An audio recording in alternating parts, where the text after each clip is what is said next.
Good morning. Happy Monday. I'm Doolin. I'm a healer and mentor, and I work with queer and trans communities around feelings of loneliness and disconnection. In my work, I use a trauma-informed lens, I bring a spiritual slant, and I work to help folks just feel more connected, live their best relational lives. And this is the 11th episode of Dearest Queers, so welcome today. This is a live series inspired by questions that you all have submitted around feelings of disconnection and loneliness. I love today's question so much. I feel like it's something that I've grappled with so many times in my life, and we don't talk about it all that often. You know, like harkening back to last week's question around how can I get or give support in the pandemic without being in an intimate relationship. I feel like we really place intimate relationships up here, and so friendships don't get talked about as much. However, both within queer and trans communities, and I would argue elsewhere, they're just as important, if not more important, to our sense of connection and sense of community. So I love the question today and talking about that. So the question is, what do I do when my relationships or my friendships change and shift? And so to everyone for whom this is relevant right now, like I see you and I love you and I'm holding you with all of that like tender confusion that often comes with this question and the shifts in our relationships and our friendships because they are happening all the time because we are ever-changing dynamic beings. So I've already acknowledged that I feel like there's a boatload of information out there around like dating relationships, whether it's about dating or committed relationships or different relationship orientations or like constellations of what that looks like, you know, or breakups or deepening intimacy. There's just like a lot of resources and a lot of information out there for folks around those things, but there's just like a lot less content when it comes to friendships. So that's what we're talking about it here today, right now. And I think just like first acknowledging that much like dating intimate relationships, like a lot of us carry around like falsities or incorrect narratives about friendships. You know, we get fed so many stories from the media or these like idealistic like notions of what it means to be in relationship instead of like the reality around their like ever-changing nature and some of the mess that like comes with them. And so I know that one of those assumptions that, and this is one that I carried around for a long time, is that, and then I would like, when I didn't live up to it, used it as evidence of ways that I was like broken in some way, is that like real and good friendships last forever, and that like we're doing something seriously wrong when that isn't the case, or like when they end, or when they run their course, or whatever. And just like insert loud buzzer noise there, like, like it's not the case. It's like incorrect and wrong. People change and people shift and life happens. And like just as with dating, friendships and mentorships and teacher relationships, like all relationships have seasons in our lives. And that might be a long season or a short season or somewhere in between, you know, and like timing and all of it is like relative about what like long or short means. So, like also holding that. But like our job is to show up wholehearted and open with that knowing that like shit ends, you know? And showing up in that way requires courage and vulnerability and a willingness to open both to the beauty of what your relationship will be and how you might be impacted by that person, and like showing up in that present and like without attachment. And like that's what wholehearted like presence and like showing up in relationship like means and is. But I'll like move out of my poetics about that into what that like looks like tangibly, because that's like sort of like Pisces up here, like we're all love and this is what it means wholehearted. Okay, so like let's talk about the realities of like shifting relationships then. Okay, so like we're going to talk in a minute about why the shift might have happened, and like, you know, I think people in these videos and, you know, as I like comb through like personal development stuff, we want really like tangible action steps to take. So we'll get there in just one second, but like for a minute I want to like stick on like feelings, like the emotional and mental aspect of this just a little bit more. So regardless of why the shift happened, like one of the first things you're going to do is just hold yourself gently and with loving compassion for the fact that the shift happened at all. That's the first step. So like acknowledging that this is a change in your support network, like these were your people, like this is like the map that you had laid out of your community, like this is like in your attachments, like this is like how you understood that you were supported and felt moored and like had this foundation. And like depending on what your attachment stuff is or your stories around like why people stay or go and like your reliance on chosen family, again, this is like very much heightened for queer and trans folks where that necessity about chosen family is just even that much greater. So like the loss or shift in a friendship can feel that much more monumental, right? So what I mean by that is that if your friendships have taken the place of your like biofam, like oftentimes in like outside of queer and trans communities, the biofam is really this like central like foundation in our lives, like if our friendships have taken that place in terms of support, that like when those friendships change and shift, some like your pillar people, like those losses can feel that much more severe. So I think just like really acknowledging that, I want to acknowledge that for you, but like we also need to acknowledge that for ourselves, and we need to allow ourselves to have our feelings about it. Like it could be hurtful or painful or whatever. So when we take ownership of what our response is, like to our response about the shift, like that's going to help us know like what action to take next or not. And then second in that though, I think really pay attention to the stories that come up that might be attached to the feelings that you allow yourself to have about the shift, right? So like, do you tell the story like, oh, this always happens to me, like my like friendships are always leaving, they're always ending, like I just can't keep friends, no one shows up for me? Like what sort of like story comes up when you allow yourself to make space for and have the response for what is happening? It's really important to note them when they come up because it helps us like begin to identify what they are and the stories that we're telling about ourselves in relationship and about how we understand the world. And then because those stories as they currently stand, they're going to keep us stuck. They're keeping us like stuck in that belief about how our relationships in the world function and our place in them. So like I want to be really clear that I will never like not acknowledge or recognize like the sense of loss or loneliness that comes with friendship, like changes in our friendships. I think that like sometimes those shifts can be more painful than breakups in intimate relationships. Like I like get it. I like understand like the depth of like the pain that can come. But the meaning that we make of that loss has huge implications for how we move forward and how open we are to allowing other folks then to come into our lives. So instead of making the shift or the change mean a thing about us, like can we acknowledge the loss for ourselves or whatever feelings are coming up around that, like allow ourselves to grieve that shift in whatever way we need to, and also trust in the rightness of that relationship shifting out of our life at this time.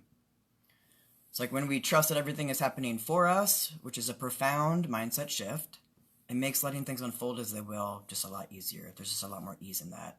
I'm not saying that it's easy or it's not painful, but it's easier, it's more easeful. So what that mind shift allows for then, like instead of me expending energy on what's wrong with me or what's wrong with them or whoever or whatever, like it's to honor my feelings about the situation, express gratitude for this person in my life and the experiences that we had together, and then to also turn my attention forward and get really excited about all of the amazing support and friendship that is headed my way. And how am I so sure that it's headed my way? Because I know that I'm worthy of all of the friendship that I could possibly desire, the type, the form, the amount, etc. of support that I could possibly fathom. That like I deserve that, and I know that I deserve that. It's currently in my life, and more of it is on its way to me. And that is like what I root my knowing in. And I promise you that that's the case. I know that to be true. And so it is. So that mindset and like moving into that belief and like really like rooting that in my body, like that's not bypassing, it's not toxic positivity, because like here's the important thing to understand is that I'm holding the complexity of all of it. So I absolutely am acknowledging the impact on my heart, whether that's like grief or sadness or whatever. So I'm acknowledging that, the impact that this has had on my life. And in that tenderness, with that tenderness, I'm holding the vision for what comes next, for like what's next for me. And I also want to be really clear that like passivity, like this like sort of that ease and like letting things be like, you know, like in the right timing or that things are happening for us, it doesn't mean passivity or that we're let off the hook if or when we need to be accountable in a relationship or friendship. It's like if there was a conflict or one of your friends did something hurtful and you're just like letting the friendship sort of like fade away because you're afraid of conflict, like that's not the same thing as letting things unfold as they will. That's just avoidant behavior. And I say that like with no judgment because like we've all been there, myself included. It's like a thing that I like still track for myself. But like I just want to be really clear that like letting things unfold as they will or sort of trust in the timing of things is not the same as just like not being an active agent in that relationship.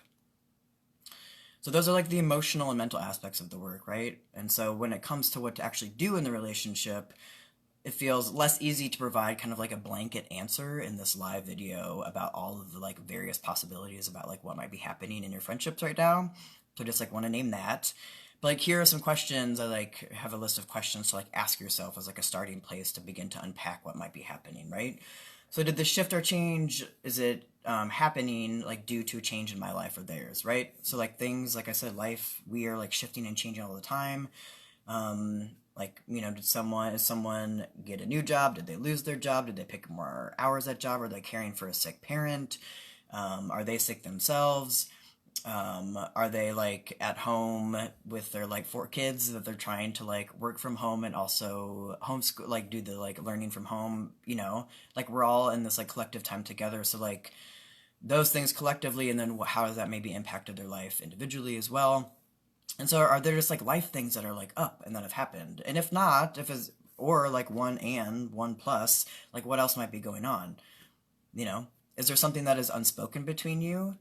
And is that thing like, would a conversation like resolve that? Could you like then speak into whatever's happening between you? Like, would a conversation solve that thing that is unspoken? Again, not saying that it's easy, because you have like, it takes vulnerability to like name these things, but is that sort of the thing that like might be a sticking point there? Did our values, our priorities, or interests change? Again, as we like allow ourselves, as we become more aligned with ourselves and allow ourselves to evolve, like sometimes they're just like, we're not aligned in the same way in our relationships or friendships anymore. And that's okay. Again, going back, like, it doesn't mean anything about either one of us. It's just like, at this time, like, we're not in alignment around the same things anymore. So is that what's happening? And then regardless of, all these questions above, like, really asking yourself, like, what do you need to do in the relationship in order to feel in integrity with yourself? So is that to name the unspoken thing? Like, is that to just like to acknowledge that like my priorities have shifted and that's okay? I like love this person. We're just like in different places. So I'm gonna just like release and let that be what it is. No drama. There's no need for drama around that. It's just what it is. And even if things are like sort of external, if they've like picked up more hours of work or something, like they're still like, do you still just need to name to them that like you miss them? And like, even if that doesn't change anything, you've done this thing for yourself. So like, what action do you need to take? Do you need to say something, let something be, do your own like release spiritual, like what needs to happen for you to be in integrity with yourself around that? So those are just a few places to start in terms of questions. And I am inviting you, if you have a specific question or scenario about a relationship or friendship in your life, I am consenting and giving the invitation for you to reach out. I love to like connect about it. And I think it might like take this live like a little deeper with some specific context or example. So I invite that if that's something that you're interested in. So like bringing all of this home then. So what do we do when our friendships change or shift? The first thing that we do is we let ourselves have our feelings about it.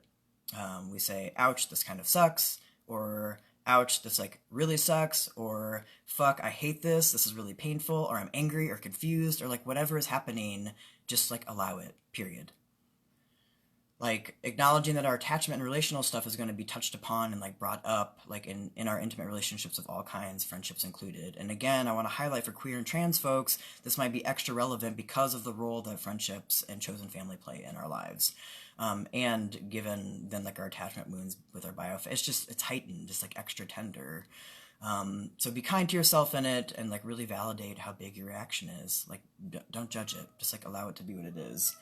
My cat like seconds this. So, and then watch the stories that come up about it as you're like feeling your feelings, like what do the stories mean, like what this shift in friendship means about you, what it means about them, and then how it might touch upon any incorrect narratives that we have about friendships or relationships in our lives. Like relationships of all kinds like can be really powerful teachers even if they aren't around forever.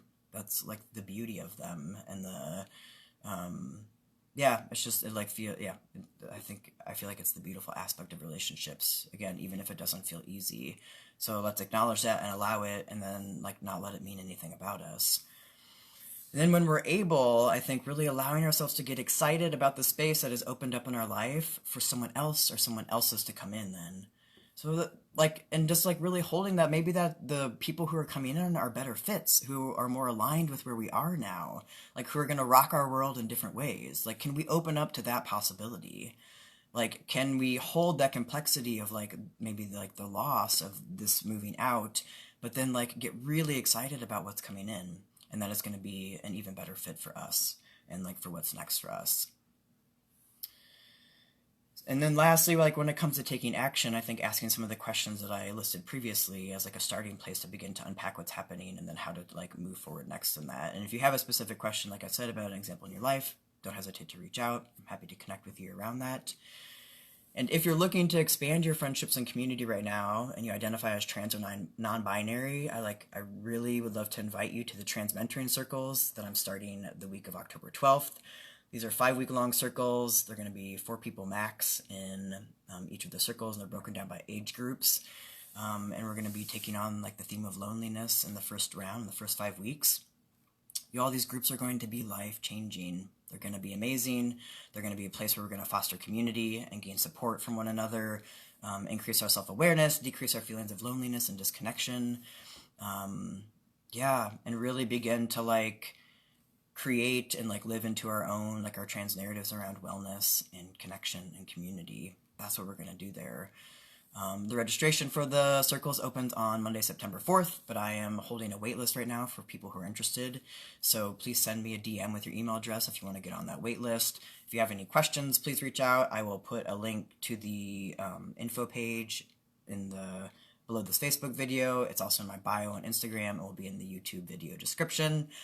If you know of anyone who would love to hear about, who might need to hear this today about friendships shifting or changing, or if you know trans people, if you are trans or have trans folks in your life who would really benefit from the mentoring circles, who would just be like exactly what they need right now, please also share that with them.